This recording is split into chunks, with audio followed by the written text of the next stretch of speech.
দাম দিয়ে কিনেছি বাংলা,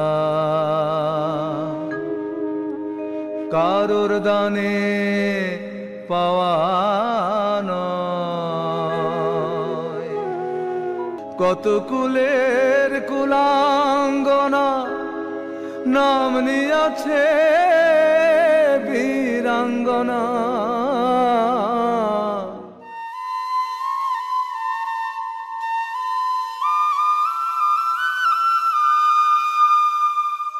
বগুড়ার নুনগোলার বারোপুর স্কুল পাড়ার বাসিন্দা মোসাম্মদ জরিনা বিবি। পরিবেশে আর্থিক অনটনের ছাপ স্পষ্ট। জীবনের পুরোটা সময়ই কেটেছে অভাবে, কষ্টে। অর্থের কষ্টের চেয়ে জরিনা বিবির জীবনে বড় যন্ত্রণা নিয়ে এসেছিল ১৯৭১ সালে পাকিস্তানি সেনাদের নির্যাতন। ১৩ বছরের কিশোরী জরিনার জীবন এলোমেলো হয়েছিল সে ঘটনায়। একই সঙ্গে তার পুরো পরিবারের উপর নেমে এসেছিল অসহনীয় বিড়ম্বনা।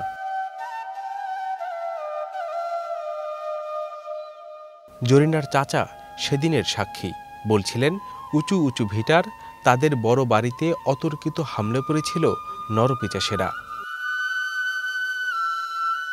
যেদিন এই ঘটনাটা ঘটে আমার ভাতিজির সঙ্গে, খানসেনা পাড়ার ভিতর ঢুকে গেল। বেশ কয়েকজন লোকজন ভয়তে দৌড় দিল পাশের পাড়ায়, গ্রামে, ওটাও বারোপুর গ্রাম, বাঁশবাড়িয়া। এইদিকে খুব ছিল, আপনি বড় বড় ভিটে ছিল, ওর ভিতর দিয়ে লোক গেলে হাঁটে গেলে দেখা যায়নি। সব লোক বাইরে হয়ে গেছে। ছিল আর কি, মানে জ্ঞান বুদ্ধি আর একটু কম ছিল, একটু বাড়াতে দেরি হচ্ছে। তো সবাই যে একটা বাগান ছিল, আম বাগান, ওখানে যে আগে বসা হচ্ছে, কিছু ওই পাড়ার চলে গেছে, কিছু লোক বসিছে। তো এটি আব্বা করছে যে, কে রে ভাই, ওর বাবার খানসানা খুব ভয় করে, না আগে যে দেখতো আমার মেয়েটা তোমার আলো না, ঘটনাটা কি। আমি তো চলো আমার সাথে। তো ভাইও আলো, আচ্ছা দেখা গেল ওই বারান্দায় পড়ে আছে। তো তারপরে ওর জ্ঞান ঘোরেনি, তখন ও জ্ঞান ঘোরে, পানি টানি দেওয়া হলো।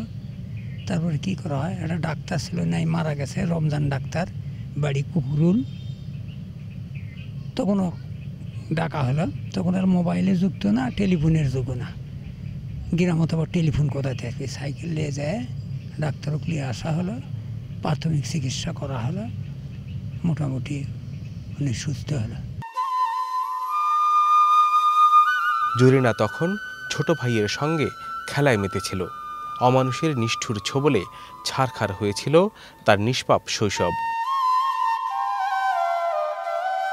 আগামী মাসে যুদ্ধের মধ্যে খানেরা আসা পড়েছে, সে কে কুটি দৌড়াই, সবাই দৌড়াচ্ছে। আমি আমার মামাকে আগে দিয়ে পাঠাচ্ছি, কালা চললে মা ন্যাংরা মানুষ, তুমি যাও, আমি আসি। লালিমা দাদি আছে নাকি, আমি তালা দিচ্ছি, তুমি দম মারো। আসতে 3 জন আসে, আমার হাত তালা খুলি নে, তালা লাগে দেয় না, হাতত বাড়ি দিছে।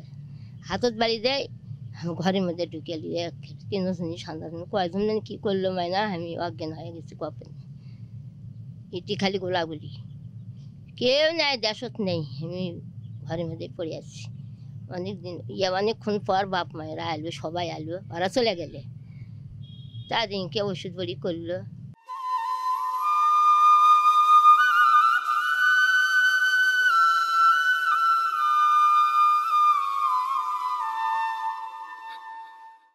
কিন্তু বলতে বলা যায়, বাবাজান ওগুলি বলা যায় না। দেখলে ওই দৃশ্য দেখলে চোখ স্থির থাকে না। তো ভাই করে যে মেয়েটা বিয়ে দিল, ভাই কথাটা বাস্ট হয় না, ভাই তাহলে আমার মেয়েকে বিয়ে দিতে পারবো না। ঠিক আছে, ওইভাবে মুষ্টুমি কয়জন ভাই বাঁচতে জানলো। যারা আর জানির ছিল তারাও নাই, তারাও মারা গেছে। একজনের মধ্যে আমি আছি শুধু। সামাজিক লজ্জার ভয়ে সব সময় কুণ্ঠিত থেকেছে পরিবারটি। পাছে লোকের কিছু কথা এড়িয়ে নির্যাতিত জরিনার জীবনসঙ্গী হয়েছিলেন বারুপুরের শাহাদাত। তবে তাদের সংসারে নিত্য সঙ্গী ছিল দারিদ্র্য। স্বাধীনের পর আমার দিন পথ যায় না, ছোট ছোট ভাত চাই। আমি ছেলেরা কামও করে পারবি না, আমি ওই ধর্মপুর যায় কামত লাগছি। তারা লিছে খবর দিয়ে পাঠাচ্ছে, তারাই নিয়ে গেছে আমাকে এর থেকে ইস্কাত করে। তো যাই এনে আসি, ছোটো ছোল তাক নিয়ে গেছে, আর বড়টা বাড়িতে আসলে ধান সিদ্ধ করা কাম করে আনে আনে খেলেছি ছেলে করে। জরিনার স্বামী ইন্তেকাল করেছেন কয়েক বছর আগে। 2 ছেলেকে নিয়ে এখনকার দিন যাপন তার। প্রধানমন্ত্রী শেখ হাসিনার কল্যাণে এখন মুক্তিযোদ্ধার ভাতা পাচ্ছেন জরিনা বিবি। জীবনের সায়ান নিয়ে এসেছে আর্থিক স্বাচ্ছন্দ্য।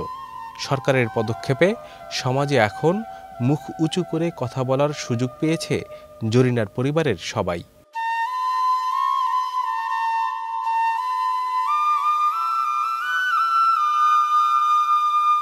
যুদ্ধের পর থেকে আমরা কোনো সাহায্য পাই নাই। আমার মা বাসা বাড়িতে কাজ করে খেত। বাসা বাড়িতে কাজ করে খাওয়ার পরে আমাদেরকে ছোট থেকে মানুষ সমান করে তুলছে। আমরা খুব কষ্টে মানুষ সমান হয়েছি। তারপরে যখন সরকার আমাদের এরকম সুযোগ দিল তখন আমাদের আরও ভালো হলো। মানে তখন আমরা অনেক কষ্টই করছি, বিয়ার পরেও কষ্ট হয়েছে। তারপরে সরকার দেওয়ার পরে তখন আমাদের আরও ভালো হলো। তখন সরকারের কাছে আমাদের মানে খুশির আর সীমা নাই। তারপরেও এখনও সরকার আমাদের যে জানতে চাচ্ছে যে আমরা কি। তো আমার একটা অনুরোধ, যদি আমিও পড়াশোনা করছি, যদি একটা চাকরি টাকরি দিত। আমি দাম দিয়ে কিনেছি বাংলা, দাম দিয়াছি মায়ের অশ্রু, বোনেরও সম্ভ্রম রে। বলতে কি কেউ পারো তোমরা, সে দাম কারো কম রে। কত কুলের কুলাঙ্গনা নাম নিয়াছে বীরাঙ্গনা।